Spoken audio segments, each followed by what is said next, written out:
all right. You're safe now, Hana. You're safe now. What?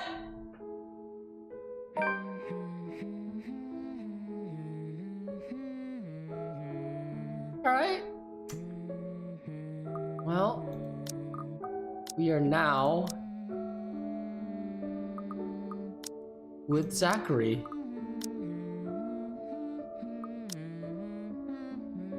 Alright. Sure. I'm gonna take a short break.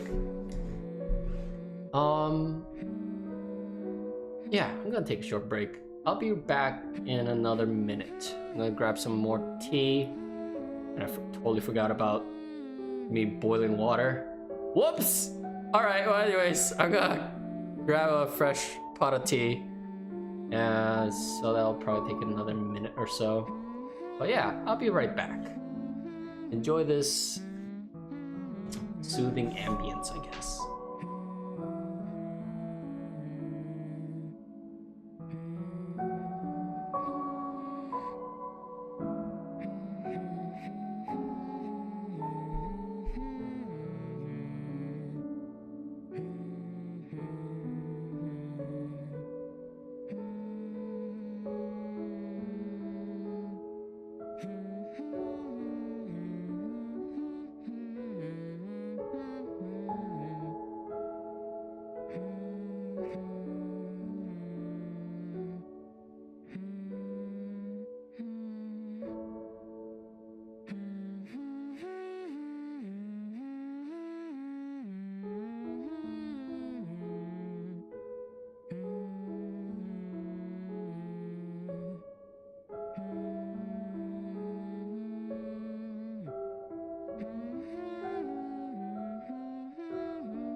This.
Okay, I just get some coffee because apparently I'm out of tea. Sad face. Alright. Quickly ate another banana. Another banana. I meant a banana. Another. Didn't have another. Didn't have a second. Or third. Had my first. Alright, anyways. Just all over the place. That's actually kind of nice, listening to this.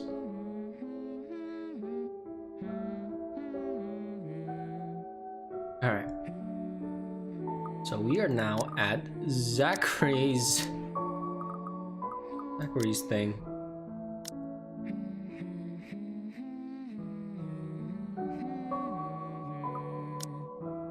Alright. The pleasant aroma hits me long before I cross the threshold. Faint, but light and warm. A reminder of what home is. Pa's stern but commending gaze, Ma's tender smiles in the sunlight, filtering through the eaves of the morning. A distinct smell of cinnamon and vanilla as it drifts through the air every time something cooks from the room. The room, our room, Ma and Pa's pride and joy. My sister and I too, eventually. But we ain't allowed there. Not yet. Not until we're older or taller.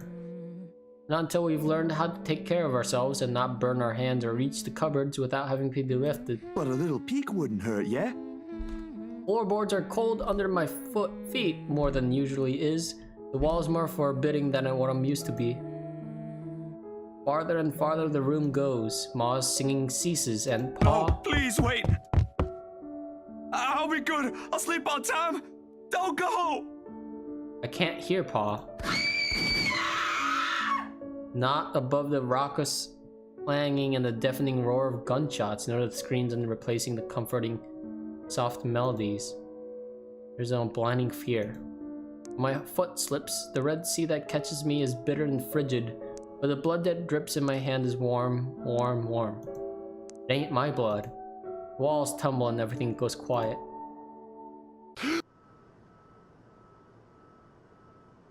Huh. Well, that's surprising. I guess I should read his profile. March 20th. Oh, that's pretty close to my birthday. IC is 31 years old, 6'0", 183 centimeters. Pretty tall. Freelance photographer, American agnostic. Education, diploma in digital film. Likes pie, photography, and filmography. Documentaries, cooking, acoustic guitar, and video games. He's like the perfect guy. Before his parents' death, he lived in New Jersey where his family owned a diner and bakery. He and his older sister were orphaned due to a hate crime. What the fuck? And they were forced to move to England where their grandparents lived. It loved cooking and helping out with their own diner, but grew lazy and disinterested after the incident. It did not help that he was one of the few blacks in a predominantly white community at the time. His passion for the visual arts was sparked when he found old Polaroids and home movies of his parents. Freelancing helped pay his rent, but the man had long set his sights on the indie film scene. It was during the creation of his first documentary that a robbery occurred, and Ashton was there to investigate. Being on the wrong place at the wrong time led to Zachary being placed as a suspect, but the rookie detective helped him clear his name. Oh, so that's how Ashton met with him. Alright.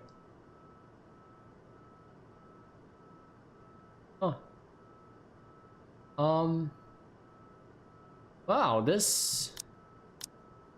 He probably has the saddest background story to date. Oh. That's fucked up. Alright. It takes a few moments for everything to fall into place, for my eyes to adjust to the relative darkness of the room. Despite the pleasant chill the AC brings, my shirt is clinging tightly to me and my blanket a tangled mess around my throat. Morning has not even arrived, and yet... Way too early for this thing, man. And oh, excuse me. Too long since the last I've woken up drenched in my own sweat. Head littered with thoughts that are gone as soon as my eyes open. And all too often, only imprints and brief messages are left to haunt me for the rest of the day, or until my mind forgets about it. Egad, whichever comes first. Yet vivid or not, what little I can remember does not matter. Regardless, the desperation sticks, clawing up, pushing, urging me to relive every moment, every sensation, and... There's a twinkle in Ma's eyes when she looks up from her work, flour dusting her nose and cheeks. The scent of freshly baked bread wafts from the oven as soon as Pa opens it, and the homely fragrance of honey fills the room. He reaches up to wipe the small beads of sweat away from his forehead before gesturing me to come closer the moment he spots me on my little hiding spot behind the door. I expected him to be angry, but his pat on my back when I come within his arm's reach is encouraging enough. We'll have to taste these first before we put it up for sale tomorrow. You up for it, little man? Is it good enough? The knock cuts through the air before I can answer. Sharp, heavy, demanding, familiar. So distantly familiar. Ma ushers me out of the kitchen when Pa moves to answer it. But I know what waits outside. The taste of blood in my mouth sends an unpleasant churning in my gut. Ma's apron crinkles under my tight grip. Something snaps back into place. My bed remains in an utter disarray, the walls still in need of a new paint job, and the wall clocks ticking opposite my bed is as unsettling as ever. Ash is right. I should have already replaced that when I had the chance. You're no longer there, Zachary. Here and there, are miles apart. Calm down. Breathe. The pressure of my own fingers against my temple is a welcome sensation over the anxiety gripping me. I never really did anything to stave off the headache, sure to follow after this before, but it grounds me. A little reminder that I'm safe, away from the place I once called home from Ma and Pa's. The urgency with each rap that follows finally chases away the ghost threatening to hang around. Why anyone thinks it's a good idea to knock at someone else's door this late confuses me. Nana would chase them all away with a broom if she was here. But no matter, it's a welcome break from the thoughts about to have a morbid turn if I left festering. Probably just Ash anyway, looking for a place to crash. Looking for a place to crash. I wonder of wonders why he's bothering with the courtesy that he never did so before. Even with that hunch, though, habit compels me to check who it is first through the peephole. Better safe than sorry, they say. Except the person that greets me on the other side ain't him. Unless his hair grew longer overnight and he started wearing a ponytail. Oh, it's Isabel. Wait, what? When is it? What is today's date? Is it the 17th? Oh. I don't know what date it is. Oh. That sucks. Yes.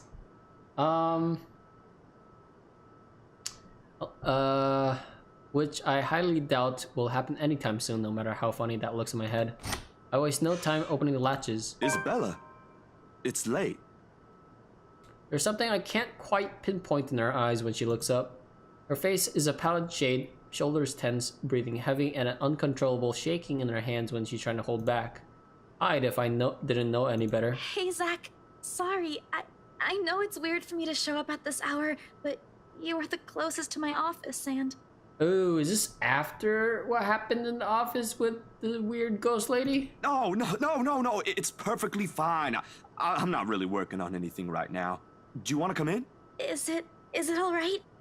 I know you should be sleeping at this hour, but I'm sorry. I have no idea why I went here. My feet just moved on their own after I got out of the office, and sorry. She trails off, her voice lost in the muggy night air. Sorry about skipping all that dialogue. I waited for her to say more, but instead her only response is a downward shift of her gaze, back to her still trembling hands, as if the motion alone is enough for an explanation. A minuscule gesture, easy to miss if one is not paying attention. But for someone who has seen the same expression on the mirror, done the same thing too many times when night terrors are inevitable, it is not. Hey, don't worry about it. At least you not. Ash just barges in and crashes on the couch whenever he feels like it. I swear that guy is one fine hairline away from being a criminal. Besides, you already know you can count on me whenever. Without waiting for her answer, I step away from the door and saunter over to the kitchenette. For a few good seconds, only the clinking of plates can be heard above the constant tick-tock. Late as it may have been for a snack, the familiar motions keep me occupied, steering my mind away from dangerous thoughts. Isabella's company is not unwelcome either. Whatever her reasons for showing up here at such an hour doesn't matter. I'll be damned if I just turn her away, frazzled as she is. The door clicks shut behind her when she finally enters, feet scuffling softly against the tiled floor. In all the years I've known her, she has never once lost her ever upbeat spirit. Yet in this particular moment, as she stands in my doorway, holding her arms close to herself, it's as if I'm looking at someone completely withdrawn from the person I've come to know all these years. Do you want to drink or eat anything? I haven't restocked my food stash yet, so ingredients may be a bit limited. But I'm sure I can whip something up with what I have here. Just water will do, please. Thanks, Zach. What? No additional food requests? That face. That's new. I'll put something together for you anyway. Feel free to make yourself at home. You ain't exactly a new visitor here. Although my room's not at its most presentable right now. Sorry, new freelance gigs and such. Didn't have time to fix things up here lately. It's okay. I don't mind. Usually she'd have something more to say about that. A quip, a witty remark to provoke a laughter or two. Nothing from her this time. Only a weak smile before she takes a seat on the couch, and a silence that stretches out until what we left hanging feels disconcerting. Before everything turned stifling and awkward, I'd continue talking, if only to keep the dead air at bay. How was one supposed to keep a conversation going when the person you're talking to is like this? Anyway, gigs. Can you believe this one client we got? Boss had all my schedule shoots shifted after they caught wind of this couple buying a new property. Man, must be nice to have all the money in the world. The world itself moves for you, huh? Wait, what? Wait, what? When is this?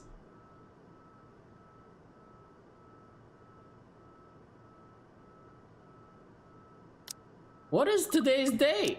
God damn it. Is it not the day after she met the... What the hell? I don't understand. What is today's date? Damn it. Really want to look. Oh, sorry. She's curled up on one side of the couch and hugging her knees close when I bring the tray. Carrying the sandwiches and the water she requested, she starts to straighten up as I am unloading contents, but pauses as soon as I'm hold up my hand in a halting gesture. You're a guest. Didn't I say you're free to make yourself at home? Here's your water. Careful. The tremor in her hands, though lighter now, still hasn't subsided when she reaches out for the glass.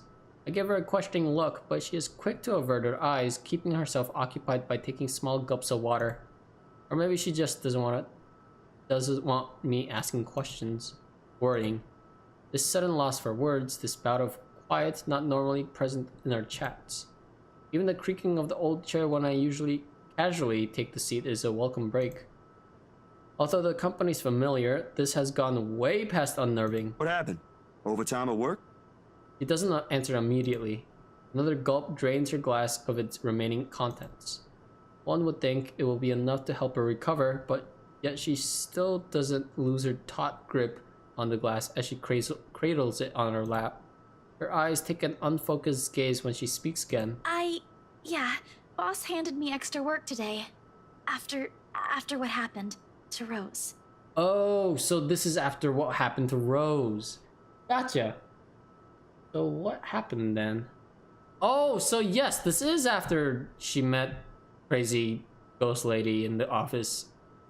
Okay. Rose. Why do I feel like you've mentioned her before? Sorry, I'm better with remembering faces than names. Same. She was my coworker. That will take some getting used to. I was just talking to her the other day. Was? Did she resign or something? I think I'm missing a few details here, Bella. You've never met her. I think I did mention her once or twice. It doesn't matter. You probably heard her name recently from the news than me. Something clicks then. A little memory from the night before. The bright red light from the dark room, the strong odor of the stopped bath, the television's barely audible murmur in the background, and a glimpse of a bloody room. The news is everywhere, even in the morning that follows. I just didn't think its effect would strike someone this close to me. Oh. Damn. I didn't mean to bring that up. No, like I said, it'll take some getting used to, but it'll get better. I hope it will. Things might become a little busier for me, though. She left a lot of things unfinished, and I'm one of the few people in the office who knows how she works. Boss thinks the transition will be easier if I handle it. That explains it. Well, just don't forget you still need rest. Even the most hard-working people I know don't keep hours as late as this. Hell, the subway stopped running hours ago. Crime rate might be lower here than most places, but that doesn't mean you can walk around freely in the middle of the night. It's just for today. Still a good thing you dropped by here first. I'm not just about to let you walk out here alone, especially not in the middle of the night. Who knows what else could happen? I'm not saying you should go right now, but I could accompany you home if you... No! Wait, please! Huh. The vehement tension in their voice makes me pause, and as is this instant, the match she's been keeping up falls apart, if only for a short while. Right then and there, I understand what's hiding behind their unfocused stare from the moment she arrived. Fear. Pure, unadulterated fear. It's disturbing to see such marring her usually upbeat countenance. With a sigh, I cross the small distance separating us and kneel in front of her. She doesn't flinch when I do so. However, the way she appears to make herself smaller against the couch is telling enough. Bella, this ain't just about your co-worker, is it? What is it really about? I'm all ears. The sound of glass shattering rents through the air as soon as her hold on it loosens. In the span of a few seconds, her breathing grows labored. I don't know. I don't know anymore. She clasps her hand over her ears, pressing it tightly against the side of her head. Her voice grows weaker with each word, each plea coming out of her mouth. Please, please don't leave me alone. I don't want to be alone right now. I can't shake it off. Everywhere's not safe and... All right, Isabella. Look at me. Look at me. My hands are firm on her shoulder when I pull her up to look at me. It takes every force of will to ignore the terror in her eyes in favor of taking control of the situation. Too close, too similar. Breathe. Breathe. You're safe here. Inhale, hold, exhale. Stay in the present. I'm here. No one's gonna hurt you. Do you want to talk about it? The force with which she shakes her head is enough reason to drop the topic altogether. No more. Please, no more. I don't want to remember anymore. Okay, no more talking. I won't ask anymore. Can I get you anything? Another glass of water? I think I have a tub of that pistachio ice cream you love so much. We're gonna have to clean this mess first. Will you be fine on your own for a little while? She nods lightly before retreating into herself again. No more words are exchanged after that, and I take that as my cue to start cleaning the shards littering the floor before one of us get hurt. The quiet hum of the AC is a pleasant distraction as I go over the menial task. More so than her ragged draws of breath or my little feeble attempts to tell a quick story or two. But the latter does the trick. And soon enough, she has already drifted off by the time I return to the promised glass of water. Her chest rising and falling in a steady rhythm, the strain on her shoulders gone. Frankly, I've never seen her this still. She mumbles something I don't quite catch when I carry her to the empty bed and hugs herself tighter against the mess of blankets. In spite of the fact that she appears relaxed, the small frown on her face hasn't quite disappeared. Whatever happened to her won't be leaving her anytime soon. But for her sake, I hope it won't stay long with her. Because no matter what promises I've made, this is a kind of fear no person could shield her from. I should know. There's still questions left to be answered. But the late hour, coupled with the sudden exhaustion, made my old couch a more comfortable bed than it typically is. So is it actually the day after? It is. Darkness immediately welcomes me as soon as my head hits my makeshift pillow. I can only wish the dreams will keep at a distance for now, for both of us.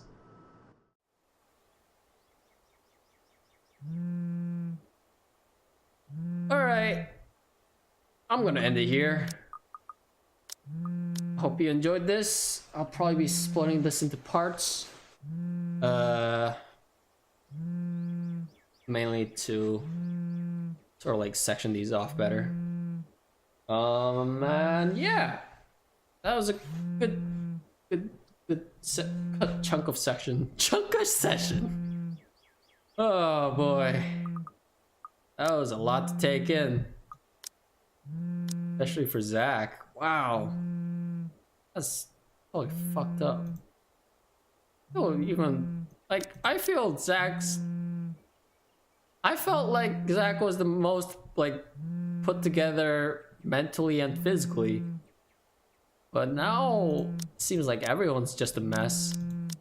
I can't wait to see what Marianne, Rebecca Ashton, or Luke has like hidden away in their biography. Oof. I don't know.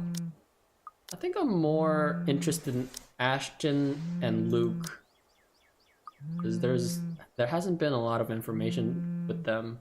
Actually, just everyone else. All right. Anyways, hope you enjoyed this. I sure did. I will be back later. I don't know when later. With more of the letter and more on to Zach's story, continuing off from Isabel's story from October 24th. Do we ever get to November 1st? Okay, so the furthest we've gotten is October 29th, which is the day after the party. Yeah. All right. Have a good one, y'all. And hope to see you soon. Bye.